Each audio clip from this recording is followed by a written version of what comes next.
যখন আপনি মানুষের সাথে ঘনিষ্ঠভাবে চলাফেরা করেন তখন জীবনকেও কাছ থেকে দেখতে পান। আপনি দেখেন যে তারা সফল, তারা ভালো করছে। আমি অনেক মানুষকে আমার কাছে এসে বলতে শুনেছি আমি কিভাবে সত্যিকারের জীবন এবং প্রকৃত শান্তি পেতে পারি, এবং সেটাই সেই গোপন বিষয় যা আমাদের বোঝা দরকার। সত্যিকারের জীবন ও প্রকৃত শান্তির রহস্য কোথায়?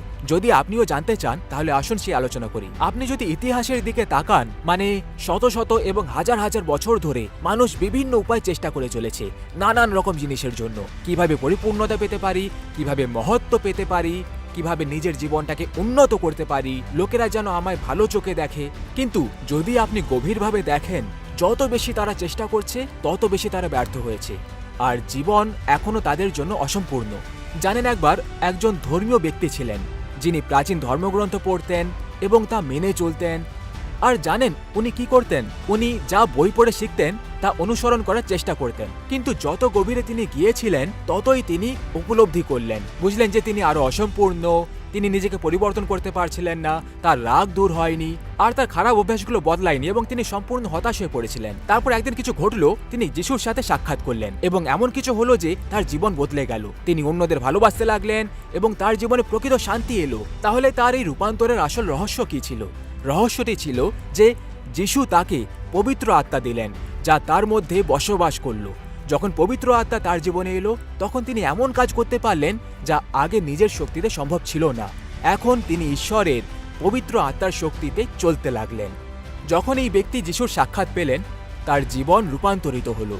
তবে তার রূপান্তর ভেতর থেকে শুরু হয়েছিল এবং তিনি পবিত্র আত্মার সাক্ষাৎ পেলেন। এখন আপনি হয়তো ভাবছেন আমরা এসব কি বলছি, এই পবিত্র আত্মা আবার কি? আপনি যিশুকে নিশ্চয়ই জানেন। তিনি আমাদের সৃষ্টিকর্তা। তিনি এই পৃথিবীতে 2000 বছর আগে এসেছিলেন। এটি একটি ঐতিহাসিক সত্য। এবং তিনি ক্রুশে মৃত্যুবরণ করেছিলেন। যখন তিনি ক্রুশে মারা যান তখন তিনি আমাদের পাপের মূল্য পরিশোধ করেছিলেন, আর তারপর তিনি তৃতীয় দিন পুনরুত্থিত হলেন এবং স্বর্গে ফিরে গেলেন। কিন্তু যাওয়ার সময় তিনি বলেছিলেন, আমি যাচ্ছি, কিন্তু আমি তোমাদের জন্য একজন সহায়ক পাঠাবো, যিনি হলেন পবিত্র আত্মা। তিনি তোমাদের সাথে থাকবেন এবং তোমাদের যা শেখাতে চেয়েছিলাম তা শেখাবেন এবং তোমাদের সেই শক্তি দেবেন যা আমি দিতে চাই। সুতরাং এই পবিত্র আত্মা হলেন যিশু, আত্মিক রূপে, যিনি আজও আমাদের সাথে রয়েছেন। তাই যখন পবিত্র আত্মা আমাদের জীবনে আসে তখনই সত্যিকারের রূপান্তর ঘটে। তাহলে কিভাবে আপনি এই পবিত্র আত্মাকে চিনতে পারবেন? যিশু বলেছেন জন 15:26, আমি তোমাদের জন্য একজন সহায়ক পাঠাবো, সত্যের আত্মা, যিনি পিতার কাছ থেকে আসবেন এবং আমার বিষয় সাক্ষ্য দেবেন। তাই যদি আপনি সত্যিকারের পবিত্র আত্মাকে জানতে চান তাহলে আগে যিশুকে জানতে হবে।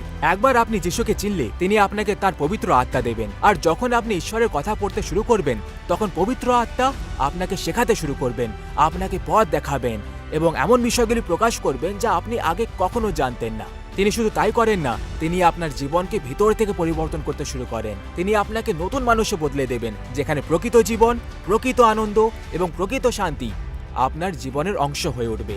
সুতরাং ঈশ্বর আপনাকে আশীর্বাদ করুন। ঈশ্বরের সাথে আপনার পথ চলা একজন রূপান্তরিত মানুষ হিসেবে অব্যাহত থাকুক।